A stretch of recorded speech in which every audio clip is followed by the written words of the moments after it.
friends, today we shall be discussing on specific force.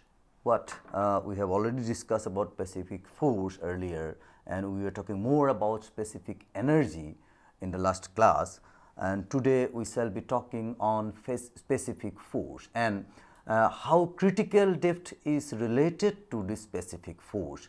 And of course, we will be talking about another term or another concept of sequent depth, that we were talking about alternate depth earlier when we were talking about specific energy. And when we will be talking about specific force, then we will be talking about two depth that we call as sequent depth. Well, those things we will be discussing in this particular class, and before going to this, let us recapitulate what we did in our last class. Well, we started our last class with the computation of critical depth. Well, and while discussing the computation of critical depth, we could see that direct solution to critical depth exists in case of rectangular section, that is when the channel is rectangular, in case of triangular section, that is triangular channel, and in case of even parabolic section also. So, computation of critical depth, we can say that to some extent simpler than the computation of normal depth. Of course, for trapezoidal channel, we do not have direct solution, that is the expression becomes such for trapezoidal channel. Basically, we start with the expression that q square t by g a cube equal to 1, or we can say that Froude number equal to 1. We start with that, and then we get the necessary expression for computing critical depth. And when we start with that and we get the expression for trapezoidal section, then we could see that for that we do not have direct solution. You cannot separate out yc, that is the critical depth, in terms of other known parameters or other known variable, and that is why computation of critical depth in trapezoidal channel is not direct. Rather, we need different other method, like say we need to go for trial and error procedure, or we can go for some graphical solution. And when we go for graphical solution, then many a time we use section factor concept, like uniform flow computation. Here also we have a term that we call as a section factor, or we use sometimes hydraulic exponent, hydraulic exponent, and that way also another procedure is there. Of course, details of those procedure we did not discuss in the last class, and neither we will be discussing in this class also, because nowadays this graphical procedure are not that much adopted, because say now we have computer, and even in calculator itself we can use some sort of computation, and we can go for iterative procedure very comfortably, and that is why these graphical procedures are not that much adopted nowadays, and trial and error procedure or other method like some direct solution has also been developed. Of course, that is not becoming very much popular, or that did not become that much of popular, and that is why we are not talking about the direct solution also. And we will be discussing more on the trial and error procedure. And one point here I would like to say that trial and error procedure in trapezoidal channel is only required, but when we see the natural channel, say in natural channel, suppose a big river we talk about, then although it may be trapezoidal, but say side slope is not that high, and for many practical purpose we can consider that as say rectangular, and as such for most of our computation we will be considering that as rectangular. And say if we want to go for considering this as a trapezoidal channel, then we need to go for trial and error procedure, and in a trial and error procedure we need to first consider one initial value. And what will be that initial value? Say we can consider the value corresponding to rectangular section for that particular dimension as the initial value. Then we can start with that initial value, and then we can get the after few iteration we can get the value of trapezoidal channel. So, with this, well, then another point we did discuss in our last class, that is about computation of critical depth in compound channel. Well, that is of course to some we just could discuss a very little of that, because that topic, detailed discussion on that topic is beyond the scope of this particular course, but still we try to see that how computation of critical depth is different from the different in compound channel from that of the simple channel.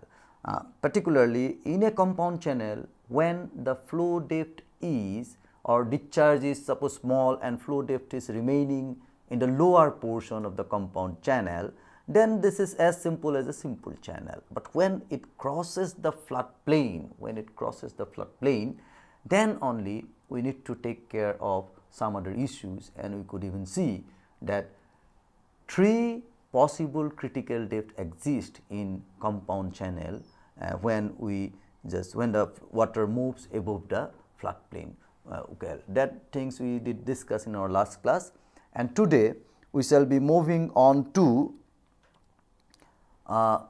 specific force. About specific force, I think we have already discussed in some of our earlier classes what we mean by specific force, but still just to give bring its relation with critical depth, let us start from the equation or expression that we generated one expression starting from the momentum equation. Yes, when we were discussing a momentum equation and continuity equation of flow, then we were talking about specific force. From the momentum equation, it was like that we take a channel section, channel reach, rather than taking a section, we took channel reach, and in this channel portion we could see that the force that is guiding the flow, or the force in the direction of flow, is one which is driving the flow, and then the force, the resistance force from the surface or from the bed, or the force of air friction even on the top of the water surface. So, all those forces are acting opposing the force, then opposing the flow, and then the pressure force on the upstream side and the pressure force on the downstream side. Difference of these two forces is also acting in the direction of flow. And then we could see from the Newton's equation basically that force is equal to rate of change of momentum, because of its movement, it has some force, that is the mass into acceleration. So, that force is there. So, equating all those forces, we could derive the momentum equation, and in that momentum equation, if we neglect some of the forces, like say if theta is very small, then the W sin theta, that is the component of the weight force in the direction of flow, that becomes 0. Then the friction, if the channel reach is very small, then your frictional resistance in that portion can be neglected. Similarly, if air force or resistance due to air is very small, then we can neglect that force also. Neglecting all those forces, we could see when we equate the forces, then we find that we could get this expression. Now, you can concentrate into the slide. We could get this expression that A z bar, where this z bar is nothing but the depth up to the centroid of that section, and then q square by G A, where A is the flow section and this A is the cross section of the flow, and Q is the discharge flowing through the channel, and these terms at the upstream section and at the downstream sections were equal. And this particular term is having the dimension of force. This particular term is having dimension of the force, and this force is also a force of flowing water per unit weight of the water or per unit weight of the fluid. And so, we did term this force as specific force, this expression as specific force, and that as a definition we can say that specific force is the force per unit weight of the water of a flowing fluid. Well, now these two terms we can view in this way also, just starting directly from this expression. Say if the water is flowing like this, then at any section if we talk about, well, say what are the forces? Just initially if we think that suppose water is not flowing, nothing is there, still there are water depth, and suppose this is the section, well, let me draw it like this, and this is the section, at this section. Well, so if we just think that water is in static condition even without considering the flow, then also in this particular section, say section 1 and this is the section 1, in this section this water, because of its depth and say its depth up to the centroid, if we consider as Z bar, say, then the average water pressure in this section will be say rho into G into Z bar, that is unit weight of water into Z bar, that is the pressure, average pressure. Then what will be the force?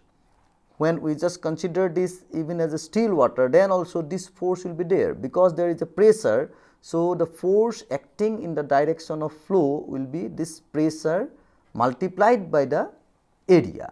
So, this pressure will be the rho G Z bar into the area, So, first term if we just think in this way, that the pressure force, then we are getting this one, and then if we just say this is the pressure force, and then it is the per unit weight of area, pressure force per unit weight of area, per unit weight of fluid, sorry, per unit weight of fluid. Then it will be say rho G Z bar A divided by unit weight means gamma or rho G. Gamma we can write as rho G. So, this is equal to Z bar into A. So, this is what is our first term. It is basically representing pressure force per unit weight of water. Now, let us think about the second term. The second term, well,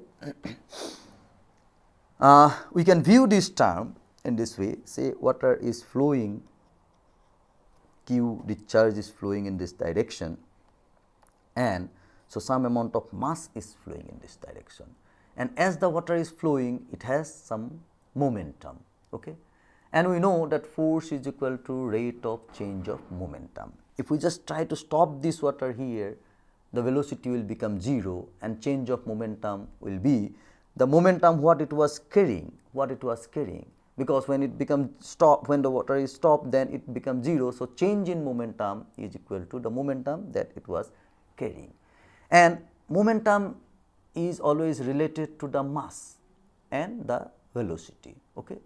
So, now when we talk about rate of change of momentum, we need to know what is the rate of mass flowing, that is mass flowing per unit time. So, mass flowing per unit time. So, that force we can call as say mass flowing per unit time, mass per unit time, and say velocity, okay. This indirectly give us, say we can call it as mass into acceleration or rate of change of momentum, as I have explained. Well, now this term, what is the mass per unit time? that is q is the discharge. So, in unit time q amount of water is flowing, in this direction. So, what is the mass? Q is the volume. So, multiplied by rho. So, rho into q, this is basically the mass flowing per unit time, and velocity is v. Now, this velocity v can be written as q by sectional area. So, this can be written as rho q, then v we can write as q by a. So, this can be written as rho q square by a. Then this rho q square by a we are getting for the entire section. Now, if we write this expression per unit weight of fluid, So, the second term again per unit weight of fluid, it will be, we will have to per unit weight of fluid if we write, then we will have to divide it by gamma, and so it will be rho q square by a gamma. Okay, gamma I am always writing here as rho q square a, and gamma is nothing but rho g. So, this will be q square by g a. So, this is what the second term we are getting, and both the term is basically coming as a force term, and these two terms have the dimension of force, and we refer these terms as specific force. Well, with this very understanding of specific force, now we can draw a diagram, that is, because from the expression it is clear that z bar, that is the depth, this is a function of y. If our depth increases or decreases, then this z bar will change. Area, whatever may be the channel section, whether it is rectangular, trapezoidal, or whatever may be the shape, but this area is a function of y, and this area is also a function of y. Q is, of course, we are talking about a particular discharge, so it is constant. So, what we can say that specific force is a function of y, depth, and that way specific force F is a function of y. And if we plot this diagram, these two value in a graph, then it will be like that, depth y and specific force F, and this diagram will be of this shape.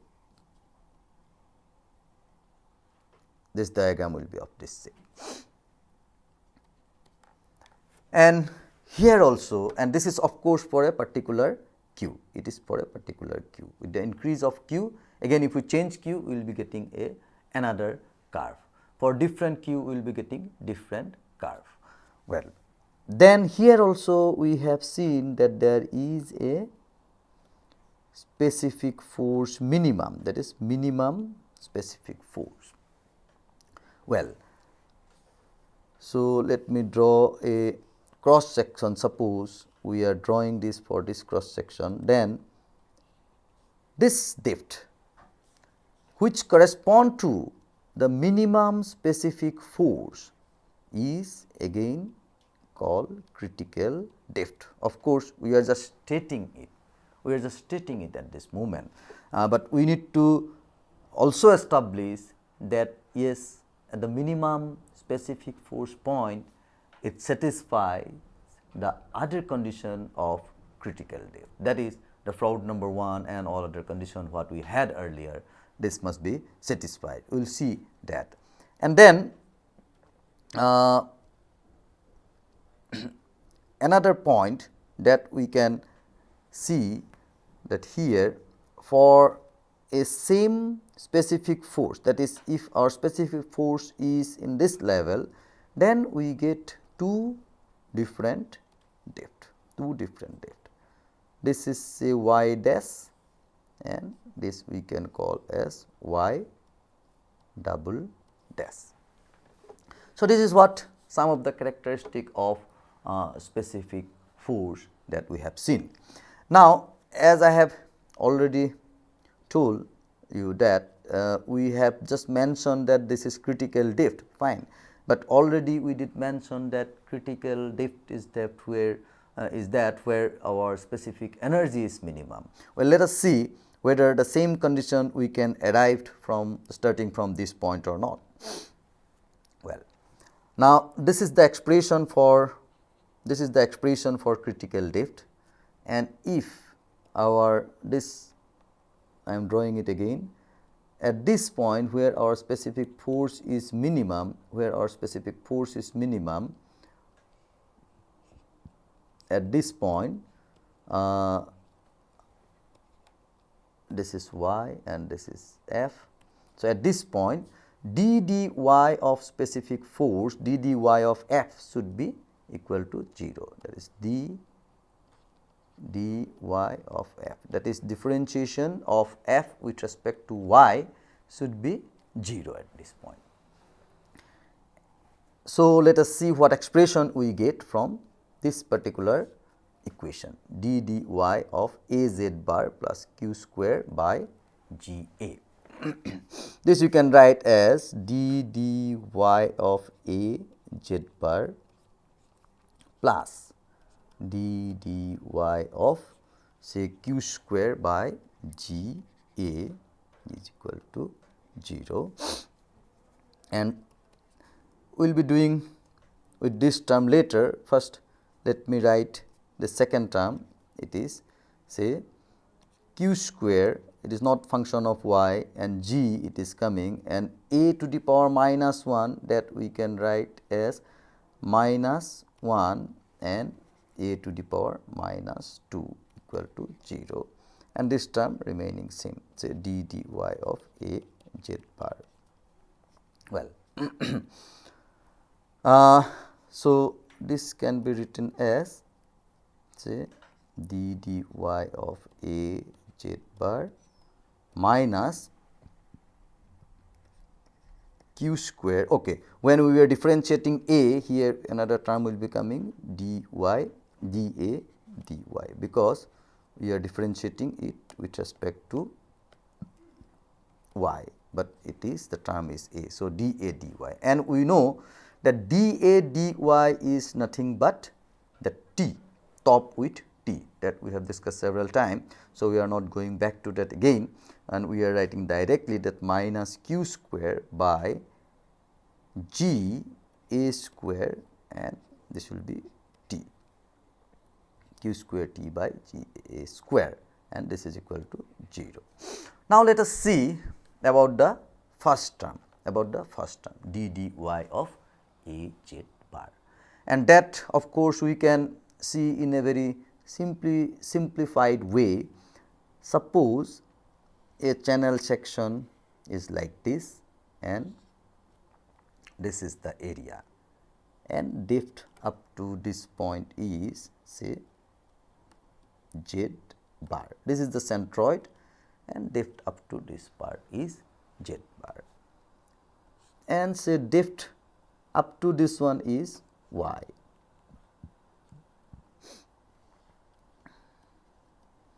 Now, with the little increase, so what this term is basically a z bar means this sectional area is a, this entire sectional area is a. So, a z bar means moment of this area, cross sectional area about the surface, moment of this cross sectional area about the surface. Well, now if this expression basically physically what it means, if y increases by a small amount dy, that is rate of change of moment of the area about the surface with the change in y. So, if the dy y change by a small amount dy, let us see how this value will change. Then if it is changing by dy, then this part is increasing by small amount. This part is increasing by small amount. Okay. Well, now say how this moment will now change. original moment, that means when this was not changing, corresponding to y, it is a z bar, that we know. Now, with the change situation, what will be the moment? It will be the moment of this portion, moment of this original area, about this surface. Now, surface is changing, so about this surface. So, that will be, say, difference of these two. So, after change or after increase of depth by dy, what we are getting, moment of this is a into, say, z bar plus dy. This is one. And then what is the moment of this small area? What is the moment of this small area? If this top width is t,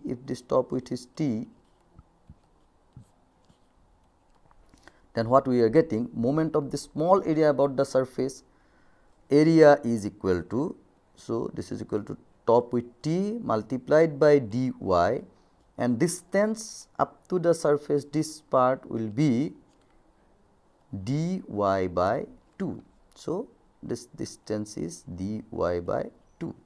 So, that is what we are getting, that after increase of depth by dy, the moment of area about the surface is this one, and then change we can get that this minus area into z bar. This is what the original. So, what we are writing basically, d dy of a z bar is equal to, this is the change, and we want to get it in terms of dy, with respect to dy, how much change it has occurred due to change in dy. So, this expression we can again simplify. How? That say dy, our dy is a very small term.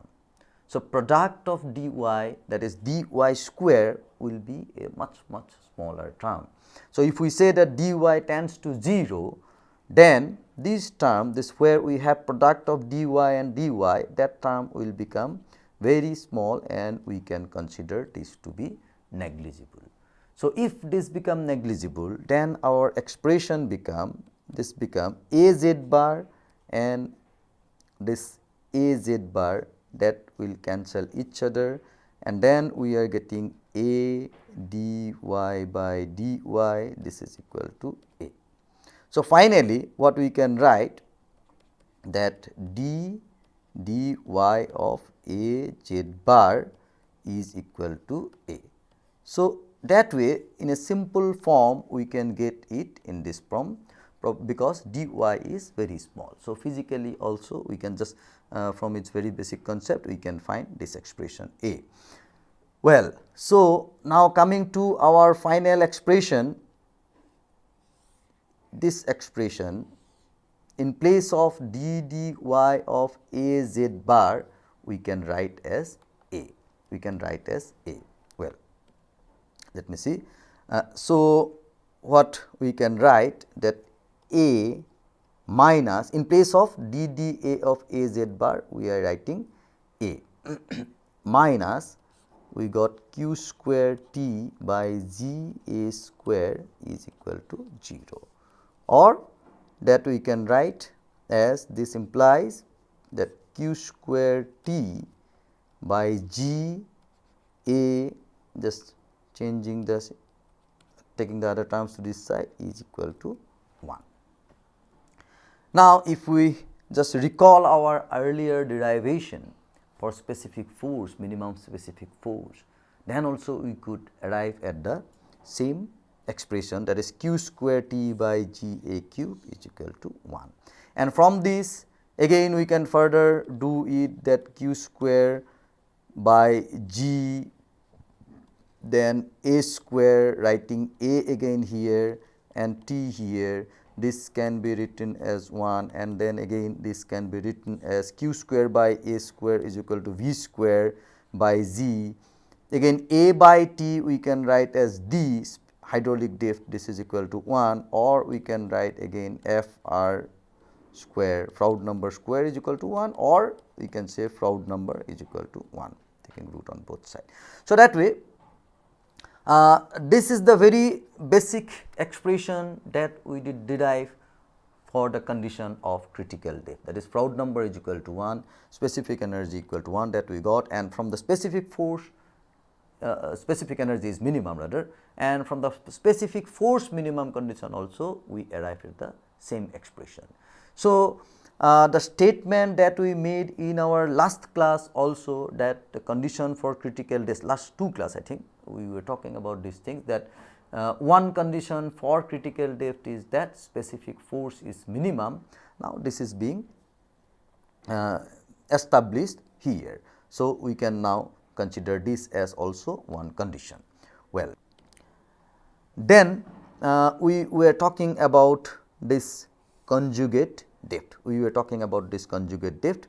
So, let me just draw the diagram again, and we have already drawn it, that this is the channel section.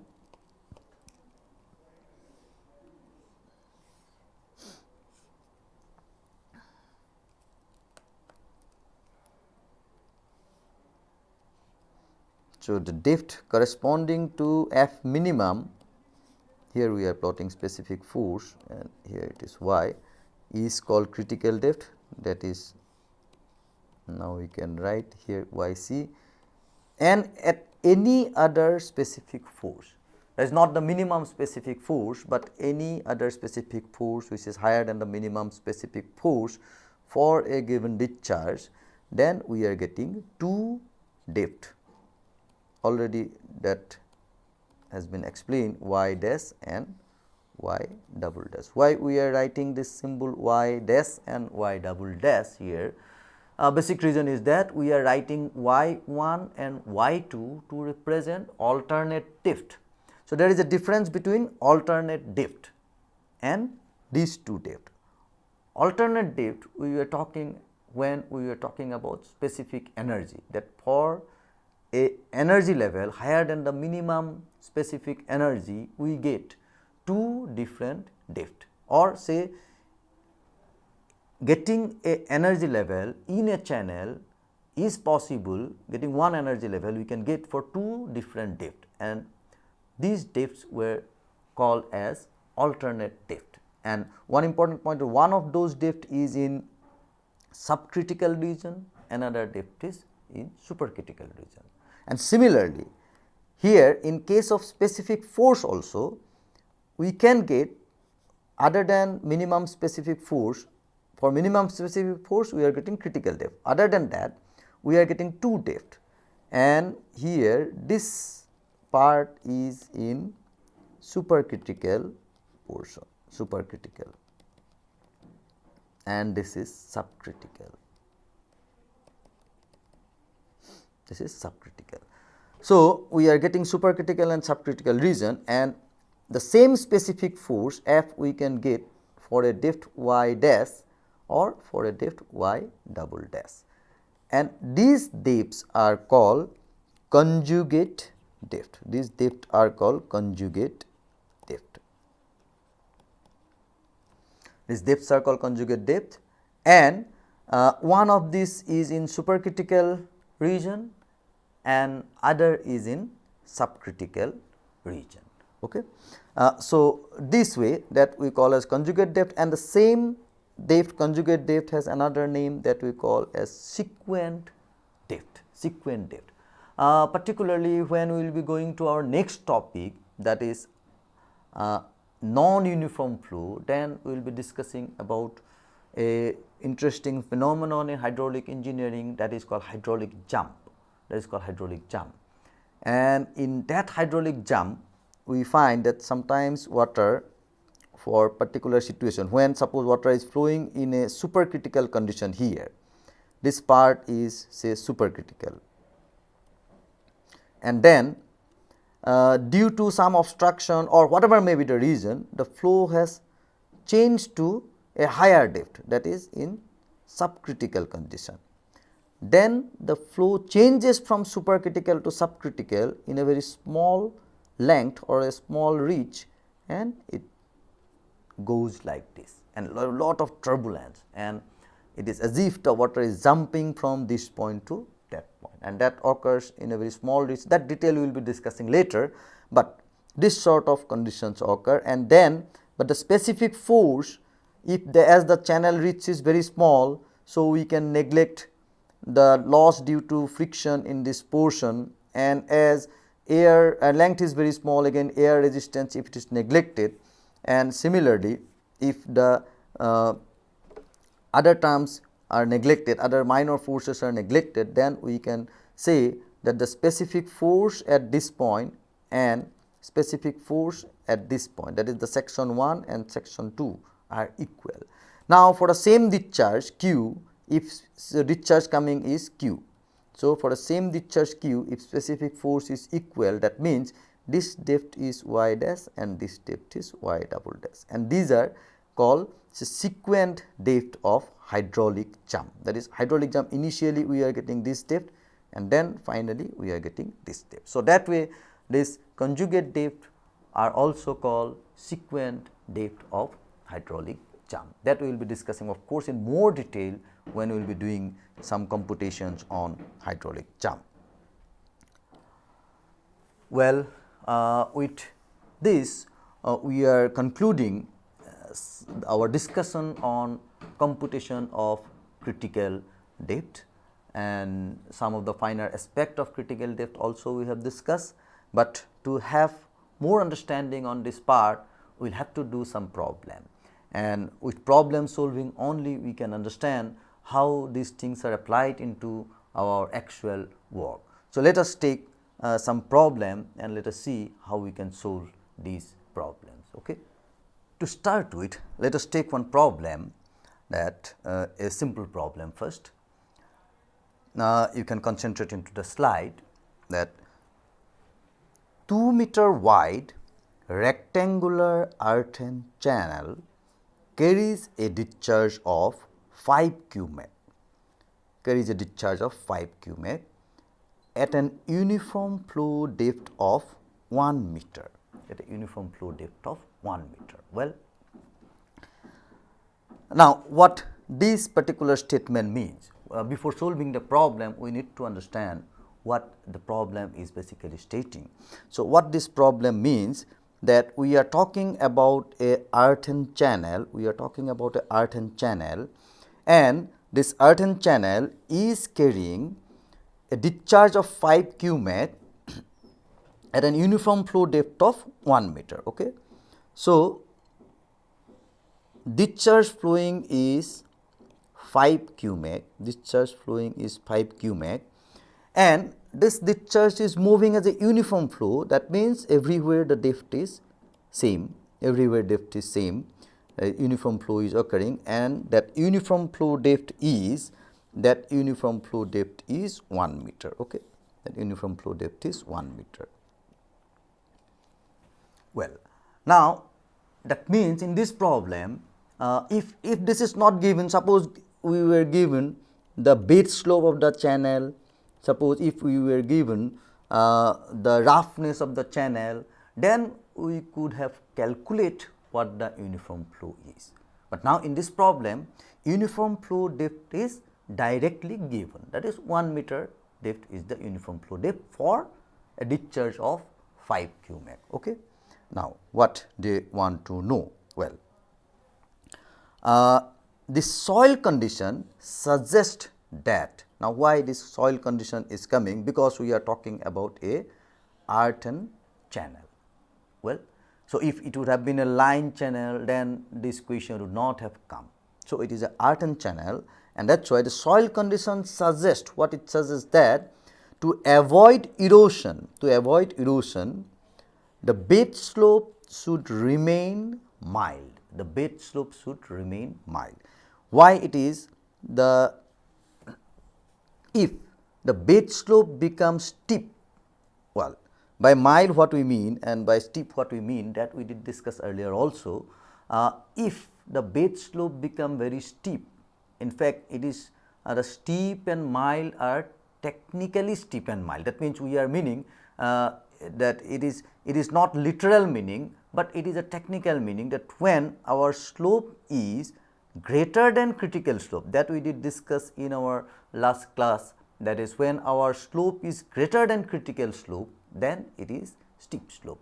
When our slope is lesser than critical slope, this is mild slope, and when it is greater than critical slope, that is steep slope, the flow velocity, so same discharge you are placing, then the flow velocity will be very high, and when flow velocity is high, its energy will be higher, and then with higher velocity it can erode the side and bed of the channel. So, now the soil condition is such that if the flow velocity or the flow condition become if the flow condition becomes supercritical, then there may be erosion. That's why the slope should behave as a mild slope. And again, we should know that a particular slope can be referred as a mild slope for a given discharge, and again the same slope, suppose if discharge increases, then this can behave as a steep slope also. So, basically we need to see whether for that particular discharge this slope is behaving as a mild slope or not, whether it is becoming the flow is subcritical or not. So, that is the condition we need to see. So, the soil condition suggests that to avoid erosion, the bed slope should remain mild.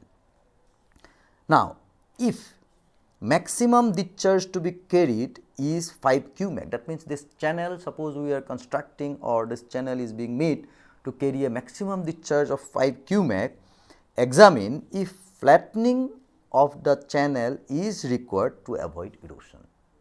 Well, that means now we are observing that this is carrying 5 cumac of discharge at a depth of 1 meter, which is flowing as a uniform flow. Now, this channel, if it is meant to carry 5 cumac of discharge, maximum of 5 cumac of discharge, sometimes it may be less than that. So, maximum of 5 cumac of discharge, and then if the soil condition is suggesting that this should be mild slope, or say the flow should not be supercritical, in that case to make it mild, should we reduce the slope, should we reduce the slope that is now existing in natural condition. So, that is the problem. Well, now how to check this? The problem, though it looks somewhat complicated, but it is not like that, it is very simple one. Say in this given problem, our first let us mark what are the things. Say bed width is given bed width B is given as 2 meter, bed width B is given as 2 meter, and discharge is given as, discharge Q is given as 5 cumac. Okay. And normal depth Y n, what we are observing is 1 meter, 1 meter. Now, right at this moment or in this condition, whether this uniform flow is moving as a subcritical flow or supercritical flow, or whether this is behaving as a steep slope or mild slope, because it is, we are talking about total uniform flow condition in this entire ridge. So, let us see that. To examine that, let us calculate what is the critical depth, what is the critical depth for this particular channel. For that, what we need, we know that it is a rectangular channel. So, YC can be calculated as Q square by Z whole to the power 1 by 3. And what is Q value here? Q means discharge per unit weight. So, this Q is equal to total discharge divided by the weight, that is equal to 5 by 2. So, this is equal to 2.5 cumac per meter. Well, this is what our small q. And then YC critical depth, if we calculate it, 2.5 square divided by Z is 9.81 whole to the power 1 by 3, then this value we will be getting as 0.86. This value will be getting as 0.86 meter. That means, if I draw here the depth, critical depth, then I can indicate this by a dotted line, because in reality we are not having any flow here, but this line is indicating that critical depth line or the depth of critical flow is YC, and this line we call as critical depth line. So, by dotted line I am representing that, and this uniform flow depth, that is Yn, uniform flow depth Yn, that we write as NDL, means normal depth line. Well, now this condition, after calculation we are finding that critical depth is lower and normal depth is higher. Now, if we want, suppose when we can say that the flow is critical, when our uniform flow would have been, if uniform flow would have been in the line of critical depth line, then we can call that flow is critical, and the slope which can make the normal depth to flow in critical depth line is called critical slope. So, to get the critical slope, what we can do, in fact, if we steepen this channel, then only the flow depth will come down.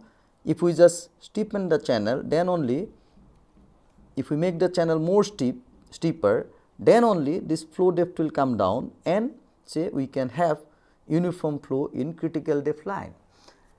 As such, now that means, so in the present condition, this is flatter than the critical slope condition. So, critical slope will be little steeper than that, critical slope is little steeper than that, because we are getting critical depth line lower than normal depth line. As such, the present slope is milder. The present slope is, we can say the present slope is mild, it is not steep, present slope is mild. Well, so mild slope means we are having depth of flow above critical depth, and that means it is subcritical flow.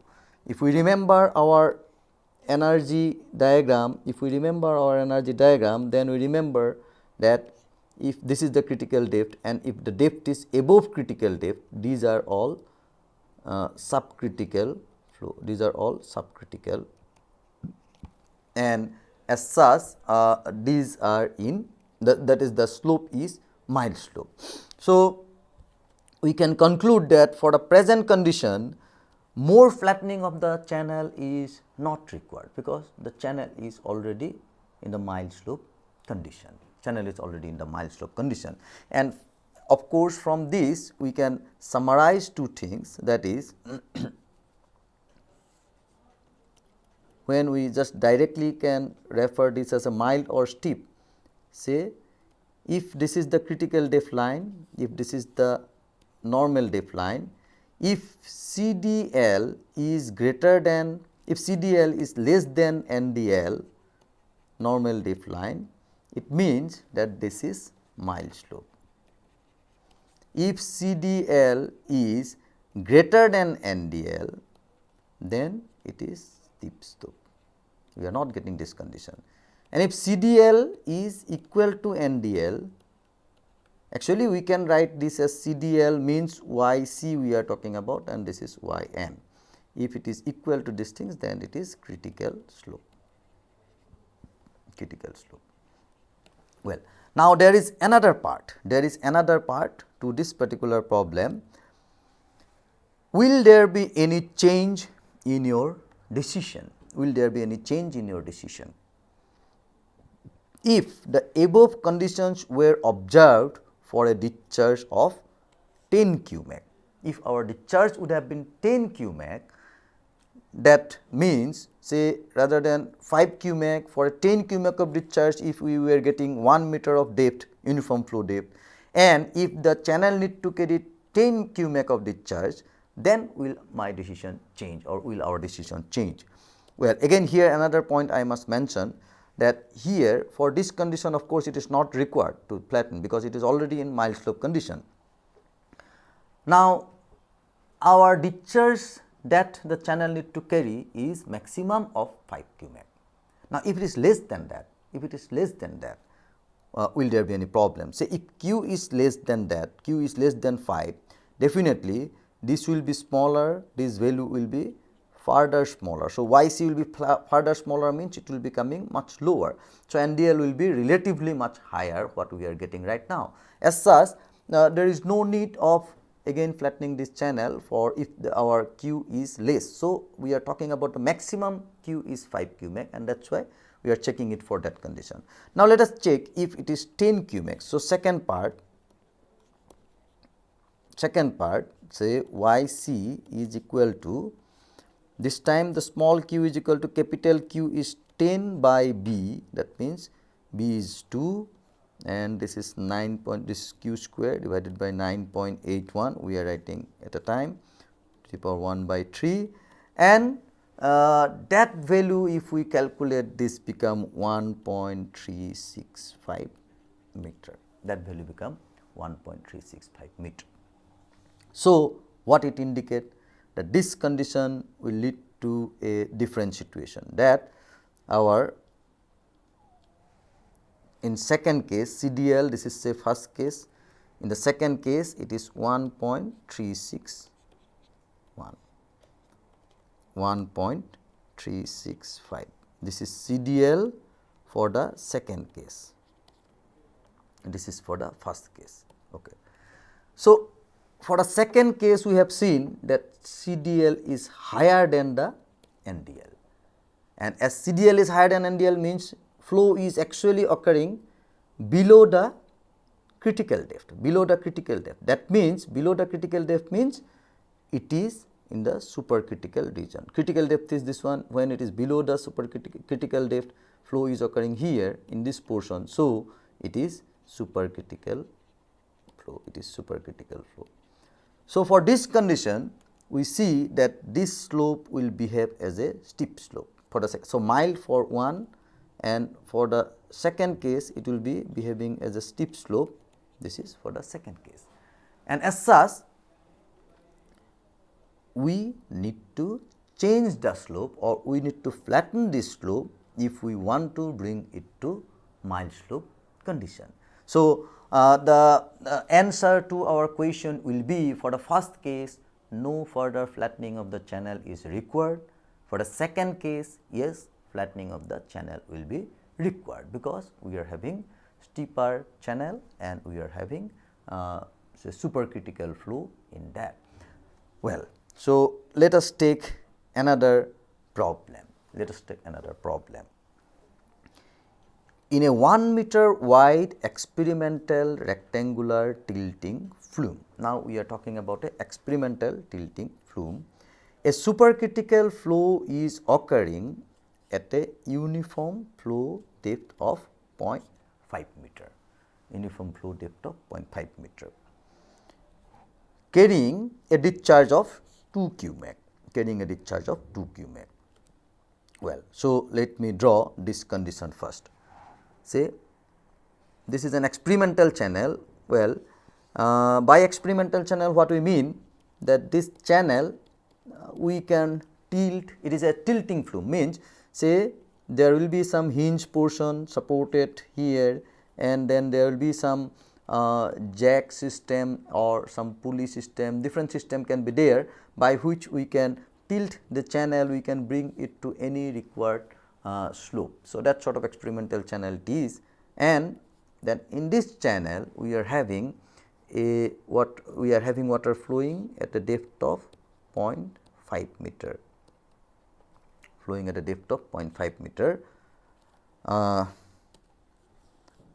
carrying a discharge of 2 q max. The discharge flowing is 2 meter cube per second. Well, now the question is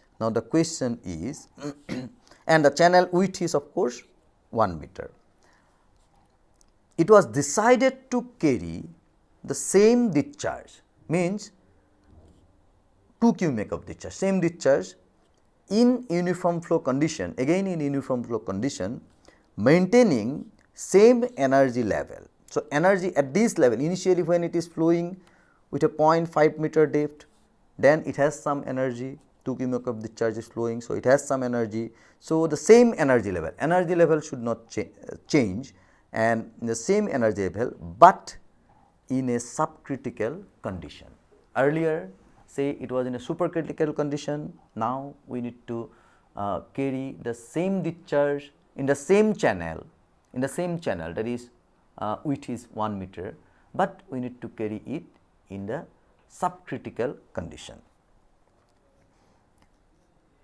Now, how we can achieve this? Compute the bed slope to be provided if Manning's roughness coefficient is 0.025.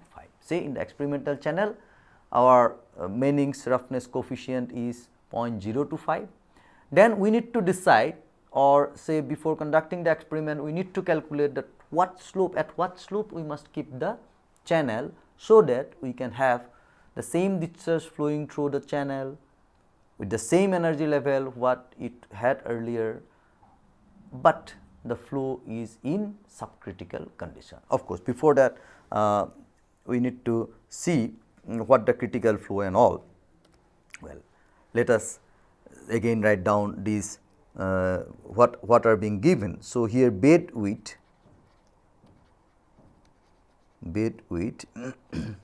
B is equal to say 1 meter, okay, and normal depth y n is given as 0.5 meter. Well, and q discharge is given as 2 meter. Well, now if we calculate the critical depth, then again we need to know unit discharge q is equal to q by b. That will remain same because this is 2 meter, this is 1 meter. So, it again remain 2 meter cube per second per meter. Okay. Then what is our yc? Critical depth yc is equal to q square by z whole to the power 1/3. We are always writing about rectangular channel. We are talking about rectangular channel. Of course, our channel can be triangular, our channel can be trapezoidal. In those cases, in trapezoidal we need trial and error procedure, but in triangular channel we did not require that, and that of course, this expression q square by z to the power 1/3, that will be different, okay. So, yc is equal to q square by g to the power 1/3, and that value will become 0.74 meter. That value is becoming 0.74 meter. So, here our critical depth line is above the normal depth line, okay. So, this is CDL, this is NDL, 0.74 meter. Well, as our CDL is higher than the NDL, so it means the flow what is occurring is supercritical flow. The flow occurring is supercritical flow. That is of course given in the problem, in the statement itself it is mentioned. Now, we need to calculate how much slope we need to provide. At present, what slope is there, that is not known. We are not being given that information, and that is not even required also. We need to know that at what slope we must put it, so that the water will be flowing with the same energy, carrying the same discharge, but at subcritical condition. That means we are talking about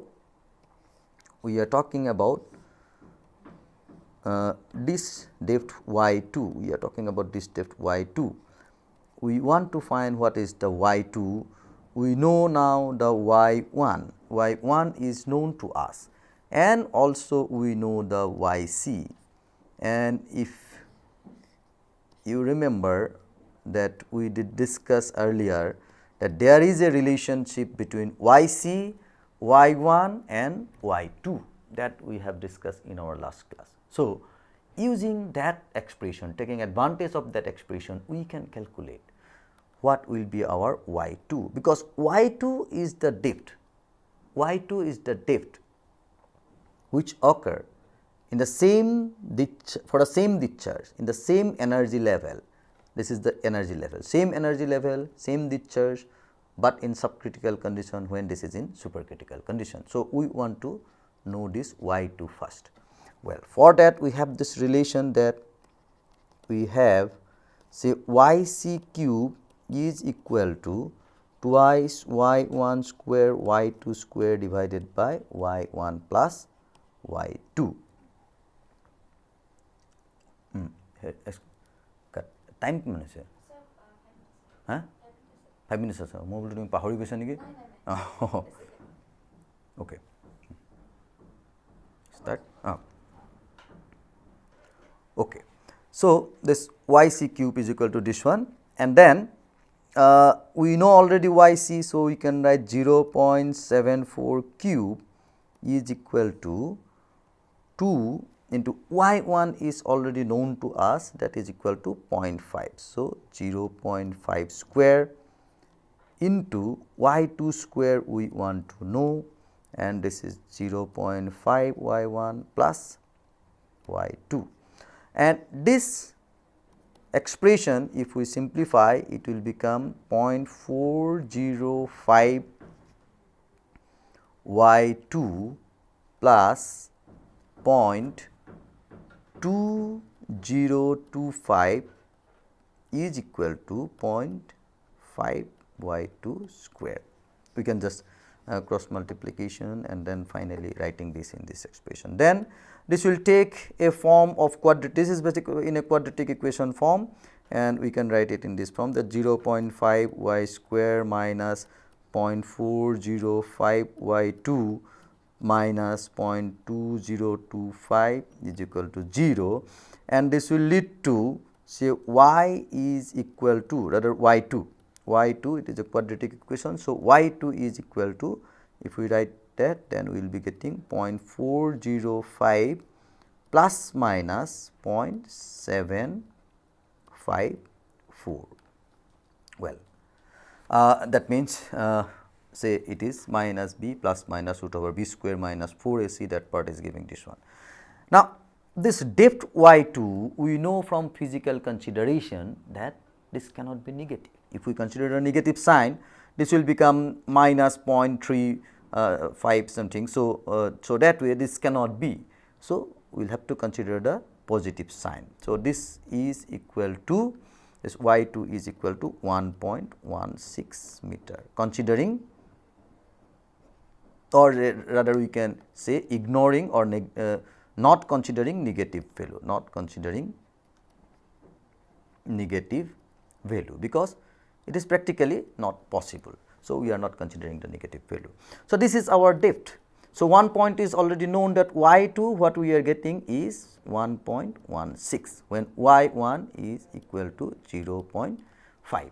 Now, our next task is to find out what bed slope we will have to adjust, at what slope we will have to put our channel, so that we can get a depth of 1.16.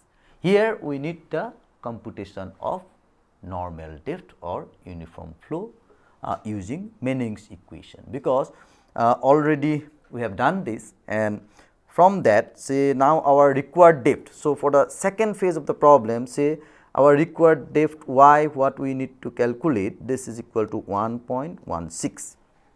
Then in the channel, discharge flowing is already given, discharge flowing is 2 cubic, that will have to be like that. And then say b, bed width of the channel is also given 1. So, what we can have, that relation q is equal, again Manning's n is also given as 0.025. So, using all this expression, q is equal to 1 by n a r to the power 2 by 3 SB to the power half, because it is uniform flow, we are writing SB to the power half, and this implies that SB is equal to, we can write q square, then n square a square divided by a square r to the power 4 by 3. Now, for this channel with a depth of 1.16, our area is nothing but b into y. So, b into y means it is 1 into 1.16. So, this is equal to 1.16. Then perimeter. Perimeter is equal to bed width is 1 plus twice of y, that means 1.16. So, that way perimeter is 3.32 meter. Then hydraulic radius r. Hydraulic radius r is equal to area by perimeter, that will become 0.35. Well, now getting all this information, if we put this value here, then we will be getting as B is equal to say 2 square, 2 is our discharge, 2 square, n is equal to 0.25, so square, area as we are getting 1.16 square, hydraulic radius we are getting 0.35 to the power 4 by 3, and this will give us a value as B is equal to 7.53 into 10 to the power minus 3, and this of course we can write as B as 1:133. So, this is the bed slope that we need to put. Now, if we put the channel, if we adjust the channel bed to be in this ratio that 1:133, then we will be getting the flow depth of 1.16 meter, flow depth of 1.16 meter in the channel of 1 meter width when a discharge of Q is flowing, and this depth will be flowing in the subcritical region. Now, here if we want to check whether the energy level E1 is equal to E2, that also we can do. Say as now we know the depth of flow, energy level at E1, we can write that Y1 plus V1 square by twice C. So, V1 we can calculate, Q is known to us, and at one level, that is the Y1 level, we know the area because depth is known, width is known. So, we can calculate area, so we can calculate velocity, and then on the right hand side it will be Y2 plus V2 square by twice Z, that V2 also we can calculate for this one. Here our this kinetic energy component will be less, V2 square by twice Z, because our velocity is less, but this pressure energy term will be more because Y2 is more. So, here this will be more, Y1 is more because velocity will be higher, and this will be less because our depth is less, that is the pressure component will be less, but both will have to be equal. And this if we check, we will be finding that both are equal, and I am leaving this task to you so that you can check it and you can know that yes, what we are doing is correct, and then we will be developing more confidence. This is the two simple problem we have discussed, and we will be going to more and more problem when we will be taking up some more problem when we will be discussing computation of gradually varied flow in our next module, in our next class, when we will be going for non-uniform flow. There we will be discussing gradually varied flow, there will be discussing hydraulic jump, and then we will be seeing that how this computation of critical flow will help us in understanding the condition, that is whether there will be a hydraulic jump or not, what sort of gradually varied flow will be there. In all those calculations, computation of critical flow will be very, very important. So, thank you very much. We will be meeting in the next class again. Thank you.